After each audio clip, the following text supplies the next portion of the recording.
You just start again. Just you do it. It's easier. This is To Wit, a podcast for women in tech doing life.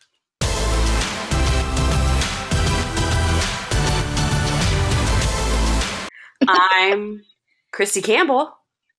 And I'm Melinda Smith. Welcome to the podcast. And I'm looking at my face in this meeting and not at your face. Oh. I mean, you can. That's better. It's kind of vain, but whatever. Hi, hello. I mean, let's be real. Even if you're looking at my face on the full screen, you've got your face down at the bottom and you're like checking your hair sometimes.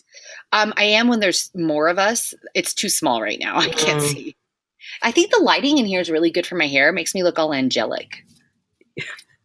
Closet lighting. Closet lighting. Mental That's note. Really authentic. How do you get a first date into your closet without it seeming creepy? So that you can, or like you're going to chop them into tiny, tiny bits. Yeah, I don't know. You mean like me with an axe in my car? Yes, I do know. Yeah, I have an axe in my car. No, you just got to see the lighting in my closet. Come here. Be like, nope. I think I told you it was real great when I also had a rolled up rug in there. It was a great time. Not a murderer. Awesome. Hashtag not a murderer. That's right. Well, I feel like people are lovely and giving us feedback that they're listening, which is wonderful, and I super appreciate it. Why do I keep saying we? I mean, I guess the message came to me. But I love that people listen and that, we have an impact just based on what we're talking about. But sometimes we do talk a lot, that's kind of what we do. And so sometimes it might get a little long. So I guess I'm curious if people are interested in sometimes getting a 10-minute episode and sometimes getting a 2-hour, right? Like if people listen more to the short ones, I don't know. Or do we not change it? I feel like we keep doing this and then we just don't change anything, which maybe that's the best. I refuse to change anything. Oh, okay. 10-4. So maybe I will talk to myself for 10 minutes sometimes. And I am not going to ever limit our conversation, especially when we're vibing. It's not happening. Ooh. That sounds like the 90s right there. We were really vibing. The convo went on for a while. It was great. I was so stoked, man. It was tight. So we do have an amazing guest. She is the one and only Salesforce Princess, newly minted MVP, core team of Witness Success, Phoenix Wit co-leader, and an admin eloper.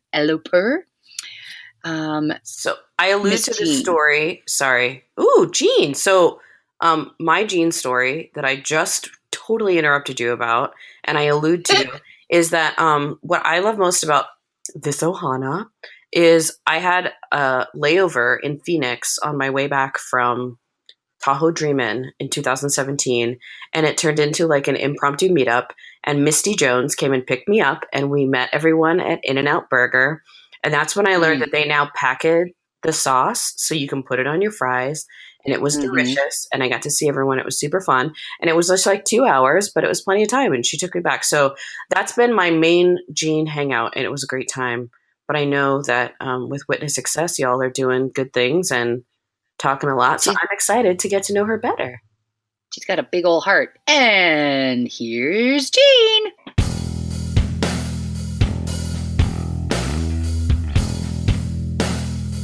Jean, welcome to the show. Salesforce Princess, obviously, as you're known out there in the world. Happy Thursday. Yes, I don't have my crown. Happy Thursday. I don't have my crown today. Do you wear it to work? Every once in a while, and I'm very jealous of Amber's custom. It's on Etsy. I saw that on Twitter. Yeah. She shared the link. You can have one too. Yeah, I need to get on that. So speaking of your Salesforce Princess name, is there a fun story behind that, or were you just like, I am, because you're kind of Wonder Woman too? I'll take Wonder Woman too. So back in the day, I worked with a woman to implement Salesforce for a finance company that I worked for, and they called her the Salesforce Queen. So they started calling me the Salesforce Princess, and I was like, is that a demotion? I'll take it. It's sparkly. Princess works. I mean, it was a promotion for Miss Markle, so I'll take it. Yeah. I love it. So I Velonis. Am I saying that right?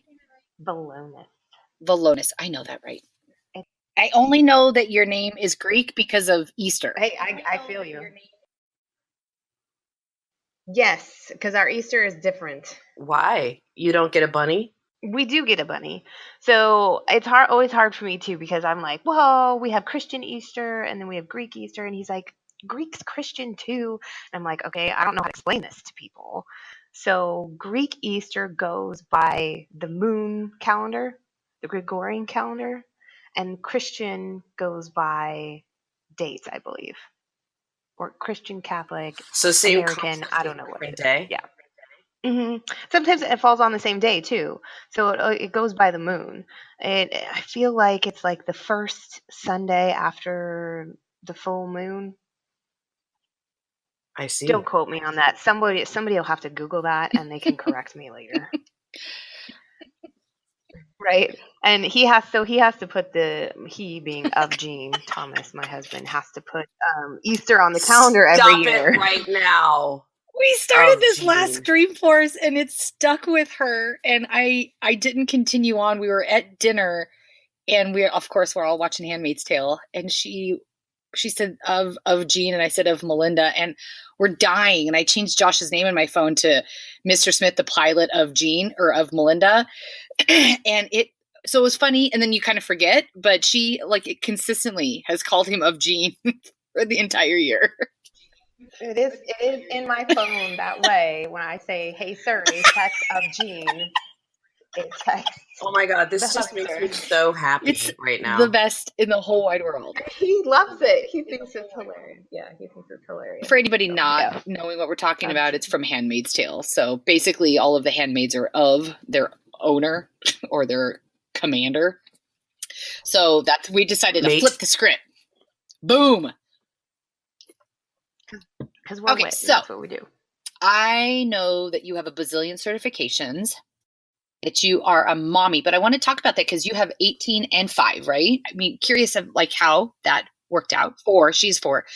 And then, I mean, I know how it worked out, physically I know how it worked out, but I'm also curious is their relationship, because there's a pretty big gap between my half sister and I, and it's not really like brother and sister. It's more like aunt. Yeah.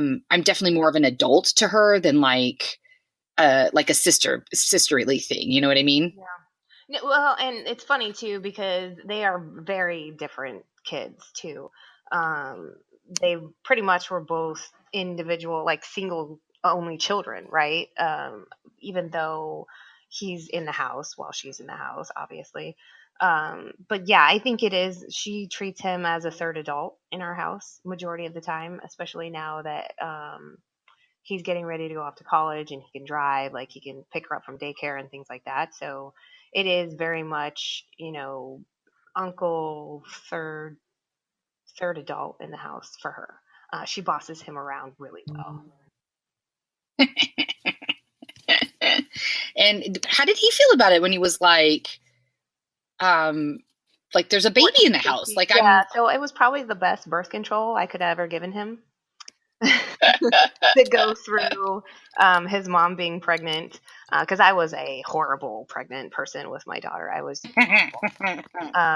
I was not happy. I had gestational diabetes, so I was angry, hungry all the time. Yeah, so it was awful. My poor husband and a teenage son. So it was probably best birth control I could have given him. And I think he was freaked out because it's his mom and he knows how all that stuff works as a teenager for the most part. Right? Right. So he kind of understood this is how that happened, where when you have them closer together, they don't know any of that yet. But it wasn't his first rodeo of going through having a sibling. His dad has another child, so he has a half brother on that side as well. So, and they're 6 years apart. So he still then kind of knew what was going on too. So, and he's the best. These little babies in the house. Yeah, right. So he's well versed in, he could babysit pretty well, which was nice. And what are the babies' names? Clayton and Fiona. I love so much. I know. I love the name Fiona so much. I fought really hard for Chloe. I wanted Chloe, and my husband was like, "We aren't those people." It's sad that it's ruined that name. I got Joshua drunk one night. Yeah. And I almost had him convinced to name her Sunshine and nickname her Sunny because I thought it was just such a wonderful name. And then the next day he was like, "No, I'm not naming her Sunshine. What kind of name is that?" I was like, "I'm wonderful." A hippie. He wasn't having it. I love Olive though. Like, that's such a cute name. Oh, I love it too. I mean, she's been a bazillion different names. I still keep it. I'm lagging, but I've kept a journal that I've written to her since I got pregnant. So I wrote down all of the names that we had considered. And if it was a boy, and he was like, "We should name, if it's a boy, the middle name be like something Great White Shark." He's like, "That's a strong name." And I was like, "Sure." Just, GWS for sure. Be Todd Great White. Yeah. Right. Yeah, right. So my boy name for Clayton, and I stuck with this till probably a month before I had him, was Sebastian. That was my name for Never Ending Story. And then I love The Little Mermaid. I was such an idiot at 19 to think that to name my child after a Disney character. I made that same decision at 27. I was like, because it's amazing. Yeah. So how I feel like you've been like rocking the Arizona Salesforce scene for a while, because it's weird to think now that like when we had In and Out during my layover, that was like a year and a half ago. Yep. And y'all were just like already getting it done, and I feel like you just have not stopped. So how long have you been the Salesforce princess? I've probably been the Salesforce princess since 2006, like super OG.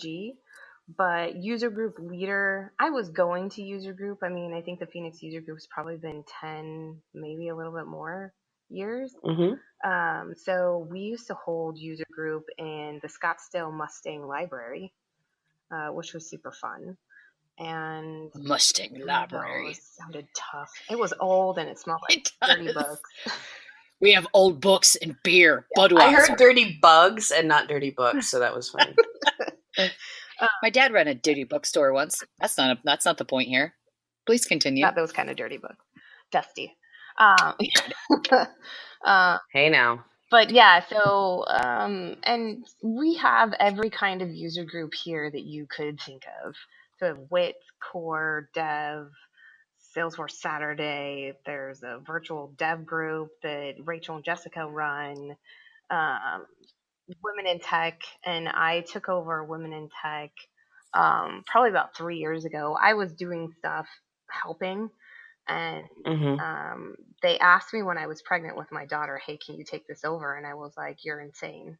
I do not see I am 6 months pregnant." Yeah. I'm making a human. I'm kind of busy. But I was always down to help, right? And I think that's who I am as a person. Like, anytime there's something like this, like, I'm like, what can I do? How can I help you? Let me bring food. There was lots of help. So when did you take over helping run the WIT? About 3 years. I think my LinkedIn was so funny. I started getting congratulations on your work anniversary this week, and I was like, what are they talking about? I have Women in Tech on there. It's been 3 years. Yeah. Okay. Random aside, does anyone else think it's weird that LinkedIn cares so much about birthdays?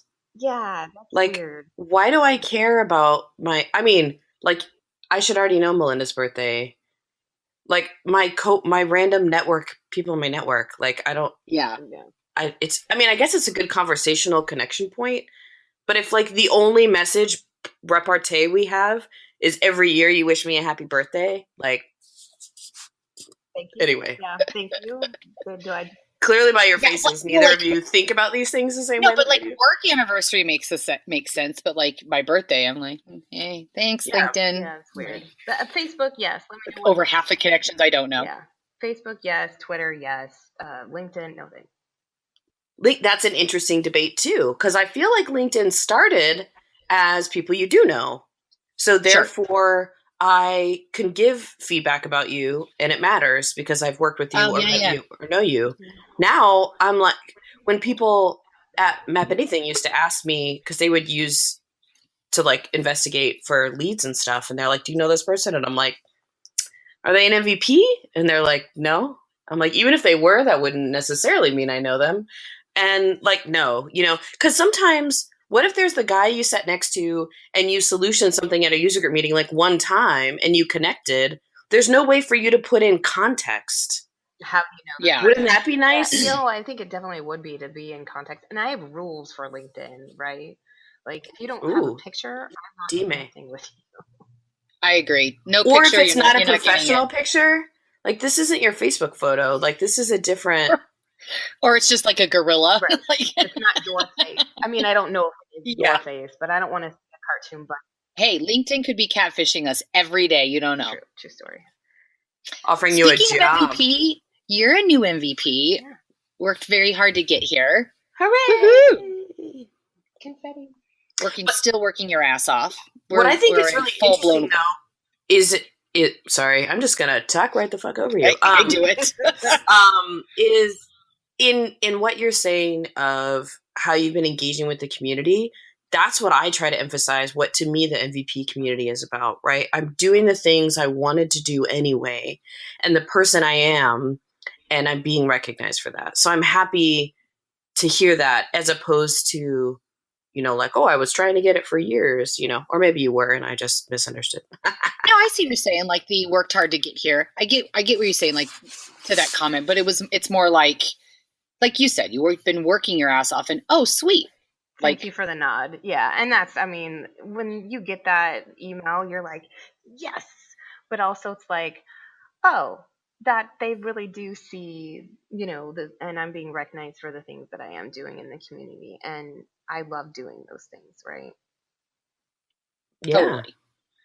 Yeah. And we're like heavy into conference. Like, it's full blown now. Every day, not every day, every week calls, but like every day doing something. So it's like the conference, it's game the F on now. For Dreamforce? Witness. No, for Witness Success. Oh, okay. I was like, we're not whoa. to Dreamforce yet. We're not I was booking tickets and booking rooms for people and taking calls today and running around and wiring funds. I'm sorry, are you available to book my ticket? Is that what's happening? That's what happened. Speaking of, so this is the second time that I've used an international platform. And then because I'm a pendulum swinger and there's no shades of gray, I was like, oh my God, everything international is better. Because, two things makes it a go.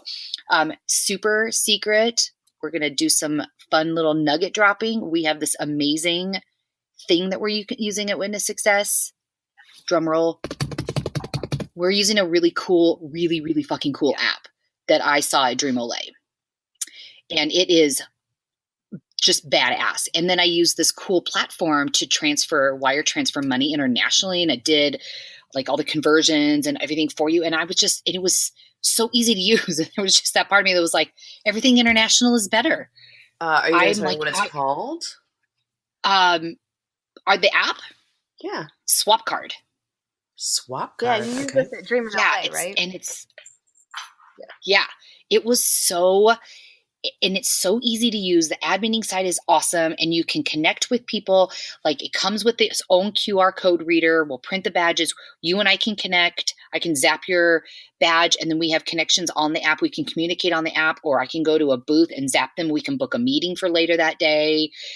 We can keep each other's connections. I can do push notifications. We'll have the agenda on there. I'm just so freaking stoked about it. I feel like it's going to kind of take our shit to the next level. In my mind, you're like zapping people with like a taser whenever you say zap. Boom, boom, boom. So you said 2006. So you have been doing this since 2006, like the Salesforce world? Yeah, no, and it was so funny too because they came in with Salesforce, they implemented it, and they're like, hey, we need somebody to push leads around and do reporting. And nobody raised their hand, right? They're like, I don't know what this thing is. We're probably only going to use it for a little bit. I like Excel. Exactly. So I did all the trade shows at that time at the company they worked for. So I was like, I'll do it. It's fine. So I was like scanning business cards and putting leads in and, rounding up sales reps to make sure that they were calling stuff and giving reports and dashboards and all that good stuff. So that's how I started out doing Salesforce. I was like the report wizard or princess. The princess, yes. So then, all right, so that's I read a post today, one of those like series of tweets of like by 35 you should, and one of them was like by 35 you will look upon the 90s and think it was just like last decade, because like 2006 I was like, that's just the other week. I'm like, it's 2018. That's a long time ago. That's 12 years. But once we entered the 2000s, like they all seem to like kind of be new. They're still also new to me. One of my other favorite ones from that series is by the time you're 35, you should have a bucket of cords that you don't know what they're for, but you don't want to get rid of them just in case. And I 110% have that. Or the USB, the jump drives. Like, I don't know what's on it, but I'm not going to get rid of it because I don't know what's on it. Yeah. It cracked me up. Yeah. So it has been a 12 it up, man. Yeah, right. 12-year journey. So I'm just gonna jump right into, obviously I love you and you and I work together and we spend time together. But what kind of sparked this and what caught my eye is your Instagram post, and you have a lot of support that you put out there for LGBTQA community. And I love your no hate photo that you had up, and I've seen it before. But this round you had mentioned experiencing, trauma at a young age. And I'm guessing, I think it was something along the lines of suicide at a young age. And if you don't mind me just digging into your personal life, I'm curious what that is and what that looks like. And if that's something, I guess in my hopes, if I had questions, like it's something that you could share that would make someone else feel not alone, or, maybe help somebody else. The biggest part of that, and I thought long and hard, like, how can I share this photo that it's going to make an impact, right? I did it purposefully, right? May is Mental Health Month. And there have been some MVPs that have come out talking about their personal story with suicide and suicide prevention. And it's not something that I offer up on a regular basis. And unfortunately, at a young age, I experienced my father committing suicide and the ripple effect that it has on everyone, right? And to be able to see how brave they are to share that. And it is something that affects that community at large, right? That community has probably one of the most tough times because a lot of times they feel like they have to be hidden. They can't show, they can't show who they truly are. People say really shit and without thinking or consequence, right? It just comes out of people. And some people don't know how to handle it. They don't mean to be shitty. But I experienced, I experienced that as a child after my father died, and immediately after my father died, I remember sitting underneath this huge tree in our backyard with my grandmother, and our neighbor came over and was kind of like, what's going on? And it's the immediate shame and not wanting to tell people what had happened. I lived in a small town, super religious. We probably had about 13 churches in our small town, and everybody knew everybody's business. And nothing against religion, but sometimes it is very opinionated. Yeah, it can be it's hard, consuming, right? Yeah. So to watch how people interacted with each other, and you can see it on somebody's face right away, right? When you say, my father killed himself. And the look on people's face is pity, surprise, confusion, sadness, right?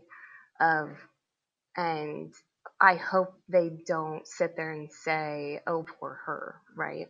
I'm not looking for that. And I watched my mom struggle with that. Her dealing with the tragic event herself, but then also having to deal with or raise two daughters as a single mom now, who are dealing with their own emotions and dealing with people and the conversations, especially at 6 and 13. Why people think it's okay to say some of the things that they say to children. I was very much I didn't always pay attention. I wasn't always on this planet. My mom used to ask me, "What planet are you on today, Jean?" Because, I was so oblivious to certain things that as I got older, I learned that I had to pay attention. And I built a shell kind of around myself. And I felt people out. I would stand in the back and be the wallflower and, really take note of the room before I shared anything. And that sucks as a kid to cut yourself off, right? And be very guarded. Yeah. So I definitely the no hate photo, I feel them. I will never know everything that they go through, but I identify because of this event in my life. Yeah. I think it is tough because you don't know how to interact with people sometimes when you hear those things. And I know that if you really stop and think about it, you are aware enough that they're not, it's like accidental asshole, right? Like you don't mean to be stupid, but you're just not, that's not the right thing to say. But I think sometimes if you haven't been in a situation, it's hard to know, even like I'm thinking of getting divorced, right? And that's how that has changed kind of my conversations about certain things. Because once you're in it and people say dumb shit, then you're like, yeah. oh. Yeah, and I've said it at a young age. I know I said something really young, something along the lines of it being selfish, until you grow up and you realize it has nothing to do with it. And it's such a shitty comment to make that it is a lot of, like you said, a lot of depression and mental health. And I'm sure I was young. I'm sure I was like a teenager. I don't remember the situation, why, but I do remember saying that.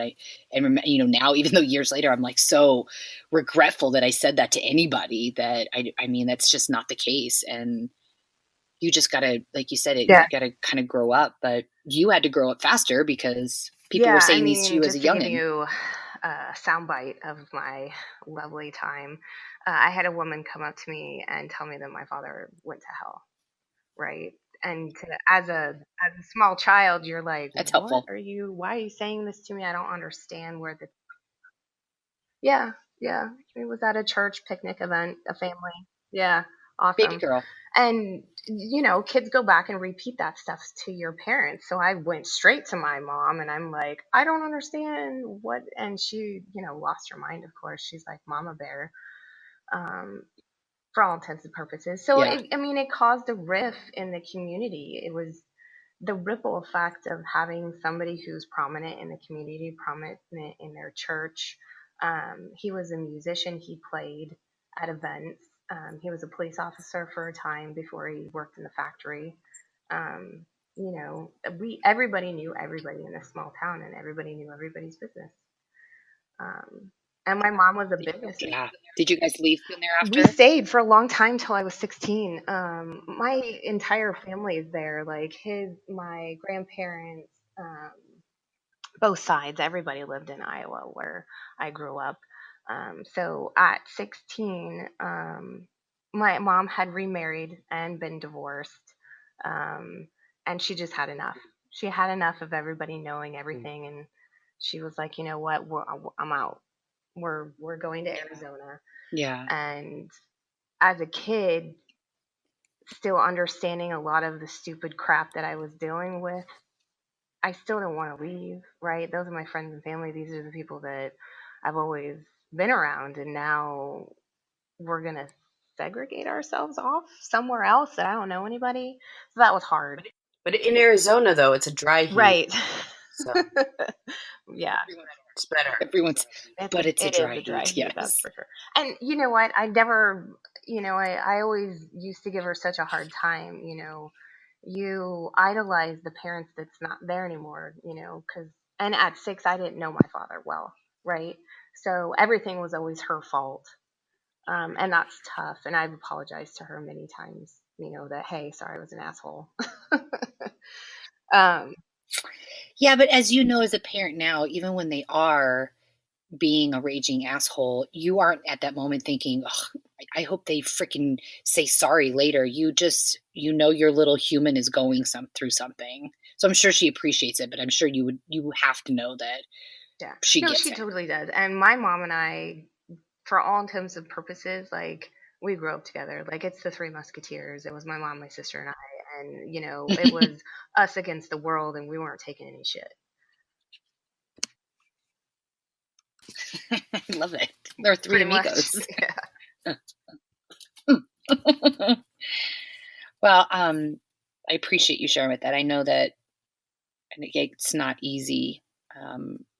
I've had experiences with it when I was younger. A very good friend of mine, and this is during kind of the darker years of me. Yeah, he did. He killed himself, and I couldn't bring myself to go to the funeral because I felt bad about it, I guess, because we were all like in kind of like doing drugs and kind of being not good people. So I was like, they don't need my face there. Like, why? I mean, I don't know if I would have changed it differently now. I just felt like I was like a perpetrator or like an imposter. I think showing up there. I think it's tough because even if you're trying to be conscious of it, it's hard to remember that other people's shit isn't about you usually, right? Like, but I mean, I really think that he wouldn't had we not been doing what we had been doing.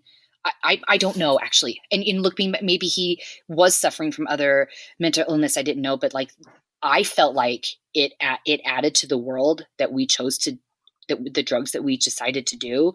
And I felt like I would have caused his parents distress by seeing someone that did the drugs with him. Well, and I guess I was more referring to the choice about going to the funeral, right? That, and even, yeah, no, really, that's what I mean. Again, I'm relating to just my own situation, right? That just because there's people that maybe I've fallen out of touch with doesn't mean that they picked him or that they have an opinion at all, right? But or it has anything to do with me or us or either, right? That maybe they have their own shit going on, maybe lots of things, right?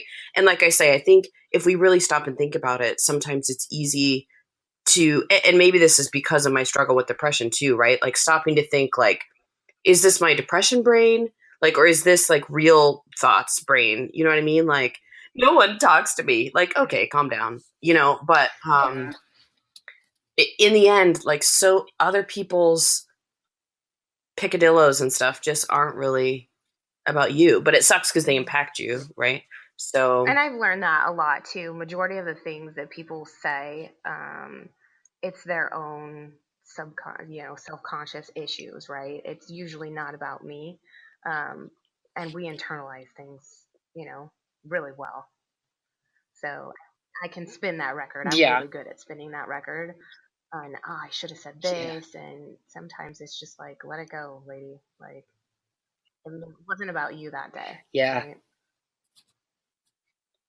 Well, or when you find that you've held on to something, like I wonder if that woman would even remember saying that to you at the time, and so I think it's really important to try to think about, and again, it's hard, right? There's only so many things you can be thinking. I've already got 50 tabs open in my mental browser, right? But thinking about things that you say that can impact people that then can live on for years of, I love how I'm gesturing, like you guys could see me gesturing all the way over here, but years of mental anguish. Yeah, like, I mean, and I have to say that I don't think anybody is, I think everybody's done that. I know that I have said stuff not knowing that I've said something to hurt somebody else's feelings, and if it was that hurtful, I hope that you would come talk to me and we'd work it out, right?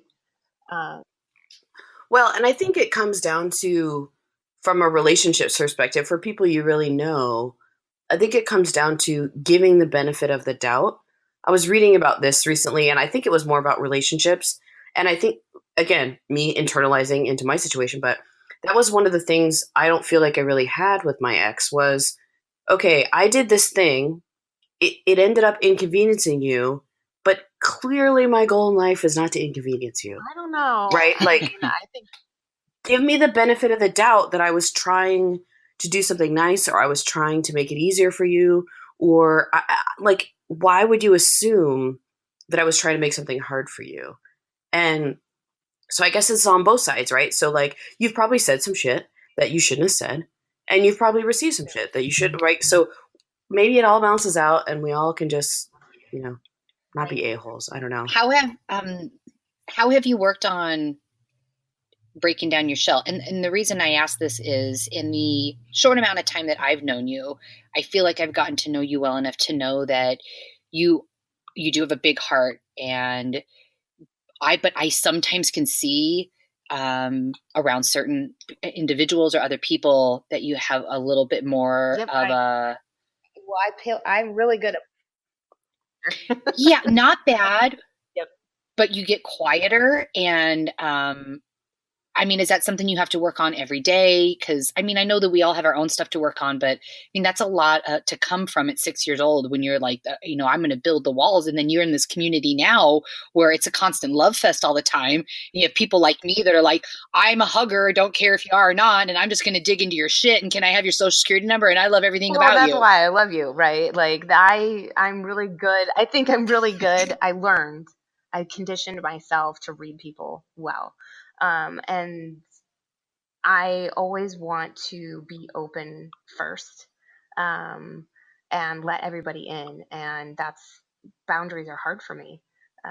And my husband has told me on a number of times, he's like, you will share so quickly now, but the minute something goes wrong or something happens, he's like, you just snap it shut, and that's it. And you will yep, I'm not coming back out.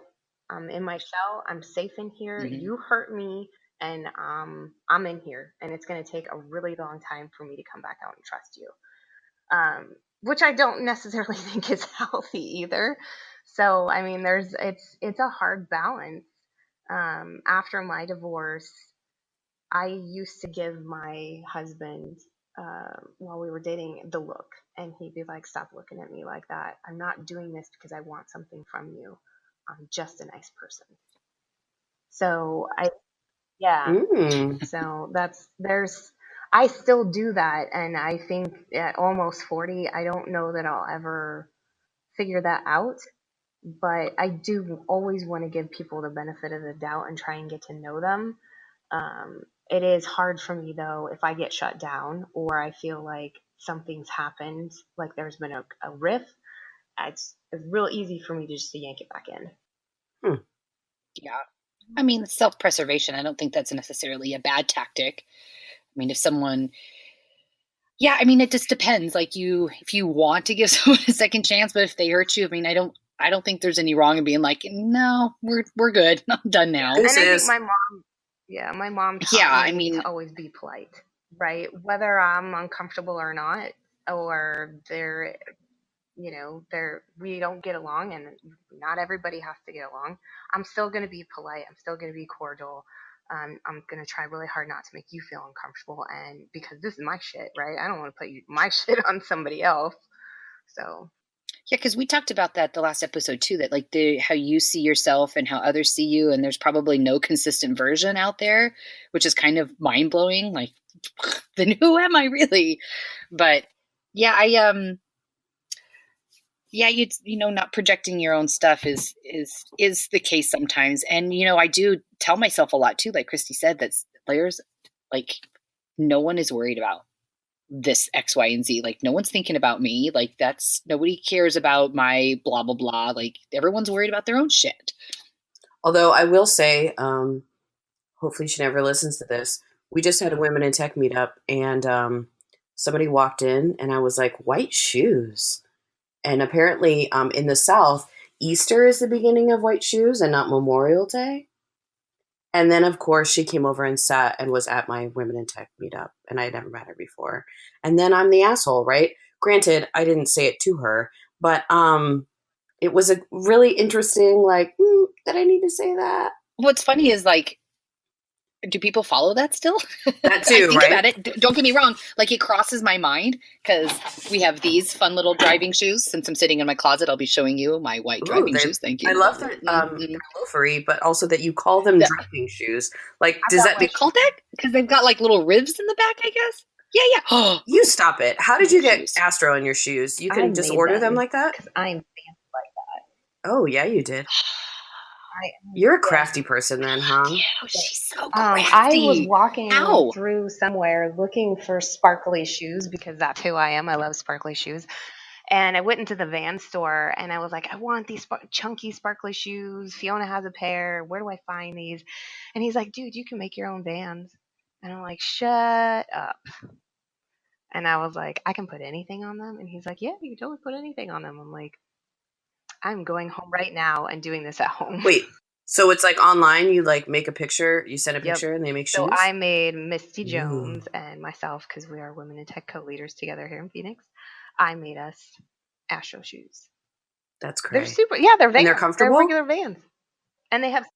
But I mean, I think of driving shoes as like what Jackie Travieso called sit-in shoes, right? So the once upon a time back in the day when there was MVP Converse made, she comments that they are good sit-in shoes, and therefore Converse are very flat. I mean, in them. I like them, but I mean, I still got to fit my foot in there, and I put some sparkly swings on. Those are kind of amazing too. Yeah, they're doing good.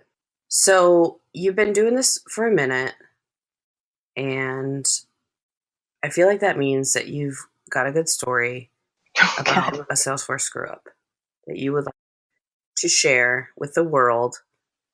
And we're I've had many a screw ups. My favorite, when people like I like that you call it my favorite. That's my favorite. When people go out, this was my favorite. When people tweet out there like, "Oh, I deleted a whole table."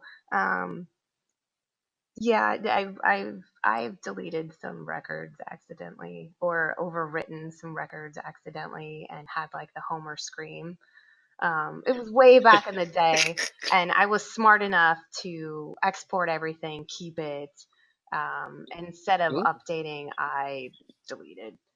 Don't ask me how I did that, but it was like that. Oh no! But knowing that I had everything in an Excel spreadsheet and could very quickly pull it out of delete or restore. Are you telling me you did this in production? Maybe. So I was. Sometimes you have to update records in production. It happens. This was a long time ago, back in the OG days, when I was learning how to use the data loader. So that was fun. I learned very quickly how to use the data loader, and then to fix lots of records that were.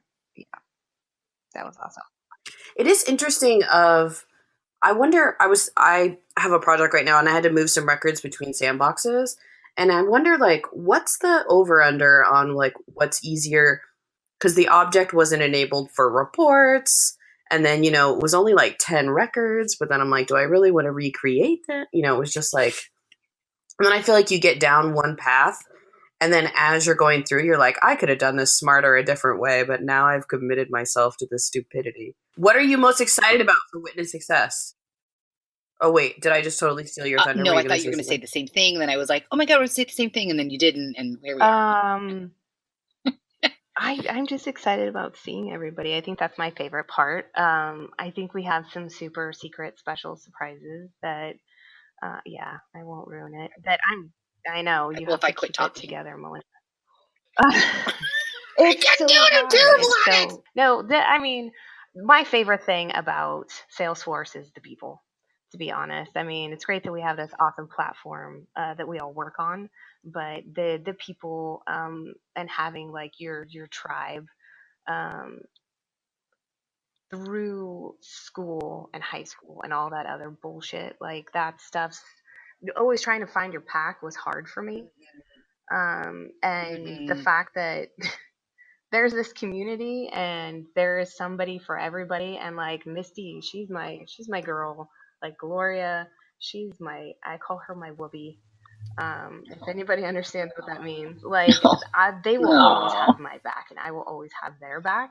But then for Witness too, like that's the lady tribe, right? Like this is a conference for us, made by us.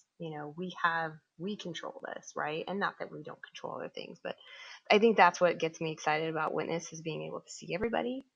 And we have killer keynotes. Like last year was awesome, but this year, like Leah McGowan hair, I mean, there was running through the house and karate chopping when we got that. Yeah, I'm really excited about Natalie too. I love that I'm nodding, like anyone can see me, but y'all. We can. I mean, the other correct answer is the panel that Kristi's on during Witness Success. Thanks for Kathy Lukeman for herding the cats, submitting the panel on time. Because I didn't do that with my idea. I got numerous texts about when the session submission closed. Nope. Yeah, like not in charge of any of that. Good looking out, Melinda. And website, that's Jean. Dates and scheduling, that's not Jean. Okay. I'm not in charge of money. I keep trying to spend money we don't have. I just give you my money to go buy it anyway. I mean, I keep trying to tell people, yeah, we can pay for that. And Jocelyn's like, so what was doing that? Okay. Well, with all the new cool stuff, like, is there something that you like best now? Salesforce? Yeah. I mean, we've got field service lightning and e-commerce and like all these really Marketing Cloud, all these cool things out there. I guess we could try and ask what your favorite thing is. My favorite thing is always building and process builder. Like I know that's probably 3 years old now, but like that thing was like made my life so much easier. I would love to be able to dig into Einstein. I think it's such a fascinating thing that it kind of lives and breathes on its own once you set it up like that. Like blows my mind. The computers can talk and think, and so that stuff blows my mind. Do I have time to figure that out? No. I mean, between children and did you do the badge though? Of course I did the badge. Like I do badges while we're at the park sliding down the slide on Saturday morning. That's my Salesforce Saturday.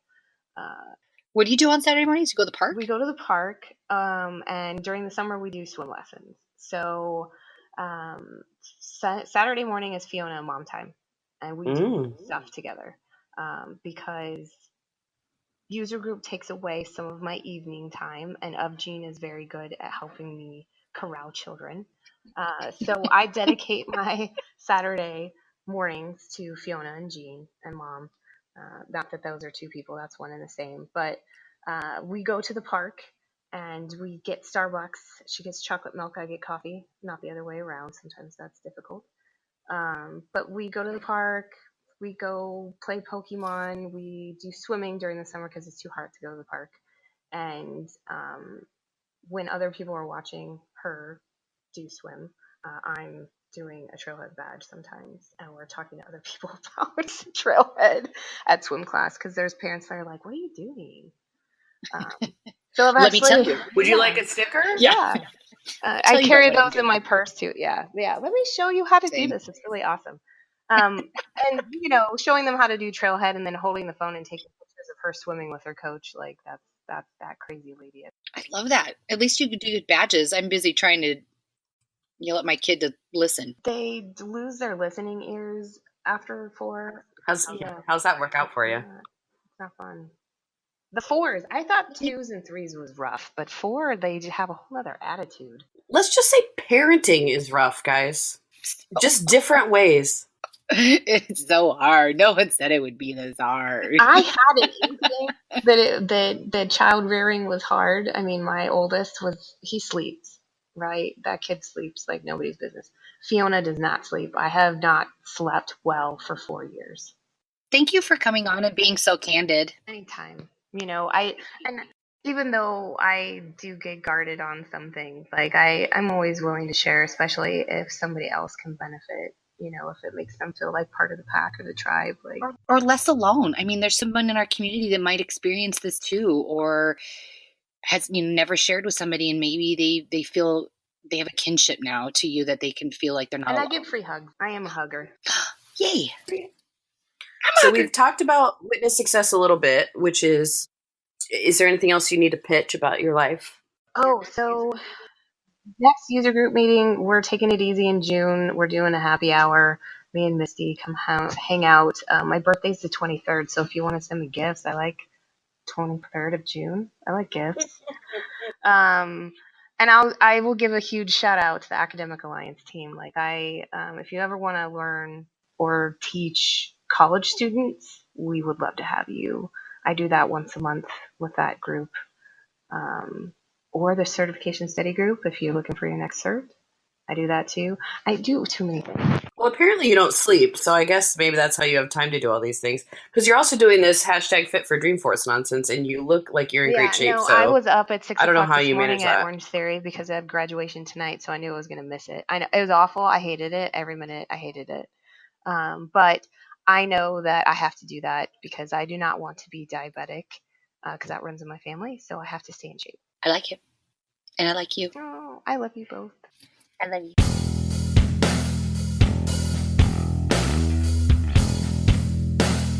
Well, that was great to get to know Jean better. I really appreciate. Yeah, I just appreciate her coming on the show. We talked a little bit about her Instagram post, and I know that I'm always trying to get to know even the people I already know. We talked about that. Like, you can know someone forever, and I appreciate her being, kind of forthright in something that's not easy to talk about. And I hope it connects to somebody. I know it did to me. I mean, it doesn't. I don't have that kind of history that she does, but it has touched my world before, and it's I'm glad she was being open. Yeah, I think it's great to hear about, even with just having a kid real young, right? Like hearing other people's stories and experiences. I think it's really interesting. I was talking to someone the other day, and it's like, oh wait, you're like 55, like, but we're relating about certain things and how, you can get different things from different people. Mm-hmm. And so just picking up those little nuggets of people is great. So yay. I love it. I'm all witness right now. Like, everything's all conference focused. So I'm like, more women. And I've been reading all these cool things. I don't know if you saw the thing online about some dude was being a dumbass on Twitter about something like, why are these women always like complimenting each other or something? And it was just like thread upon thread upon thread of women complimenting each other and saying amazing things to each other. And I was like, yes. Like, women, I love women. We're amazing. Yeah, this thing that started with the guy being like, why do women comment to each other? Yeah. And it was just like a love fest. And I was like, yes, I love it. You're great. Speaking of love fest, you're great. Do you have a super fave this week? We're only going to do one. We're trying to be concise. Excuse me. In talking to Jean, it kind of popped into my mind that I've gotten back into reading Postsecret every Sunday. And for people that haven't heard of it, it started as basically, you haven't heard of it at all? Postsecret? Oh my gosh. Okay, so it's basically anonymous postcards that you send to this address, and it's confessions of things. And now they've become books. Like the Whisper app? Almost, but no one would know it's you and have any way to communicate with you ever about it. Okay. And so every Sunday he posts some, and then he posts classic secrets. But now there's books.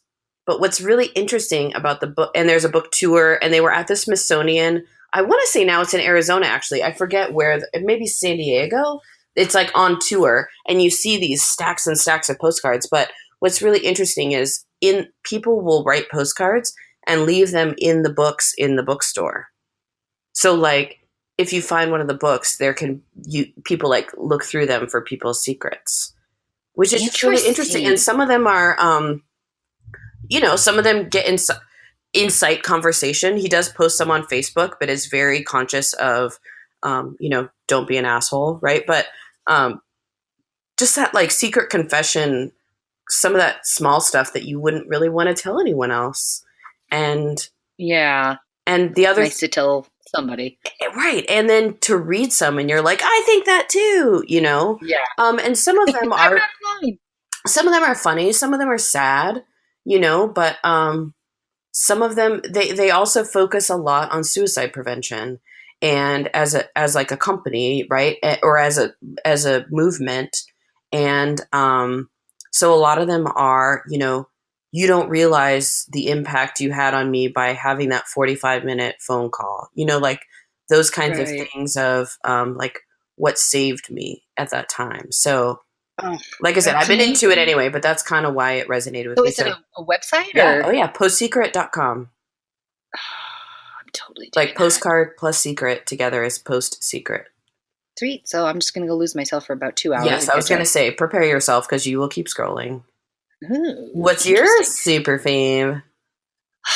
I don't know what it's called, and I kept telling myself all week to figure out what it's called, and my mom bought it, and I'm sure it has a name, but I don't know what it is. So you know that I like my beverage is obnoxiously hot. Like if it's coffee, I need it to be boiling, and I need to stay at a boiling temperature, and I prefer to drink my coffee out of ceramic only.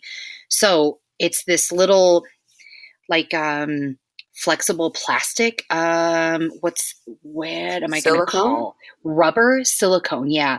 And it's just, it's almost like a shape of a flower, and you put it over like your coffee mug when you're not like drinking it actively, and it keeps the heat in. So it kind of creates like a little suction. Ooh. So it just keeps the steam in and keeps it extra hot. I mean, I also warm up my coffee mug with hot water before I put coffee in it, because the ceramic takes away the heat. But so it gives it an extra heat, and I put them away and kind of forgot about them, and I'm like just re-obsessed with them. So I have hot coffee every freaking drink, every sip. That's so interesting. I don't know if I knew this secret ceramic hot coffee fact about you. Yeah. I need my soup to be boiling hot as well. Okay. I don't know. Maybe I'm just dead inside. Aww. Or my cold heart. Yeah, that's not true. Well, I think we're doing a pretty good job at trying to keep it under. Well, and I love your face. I love your face too. And your mind. I love lots of things about you. I love lots of things about you. I was talking to okay, and then we can sign off. I was talking to Josh, and I was like, I'm really excited for you to meet Kristi. You mean of Melinda? I was speaking to Melinda, and I was saying how much I was excited for you to meet him, and because he's like, I kind of feel like I already know her, and I'm like, well, yeah, because then you get to see her face when we do the podcast or whatever. So I don't know, I'm really excited. Me too. That's Witness Success Adventure Time. Party at my house. I'll be there. Until then, stay witty.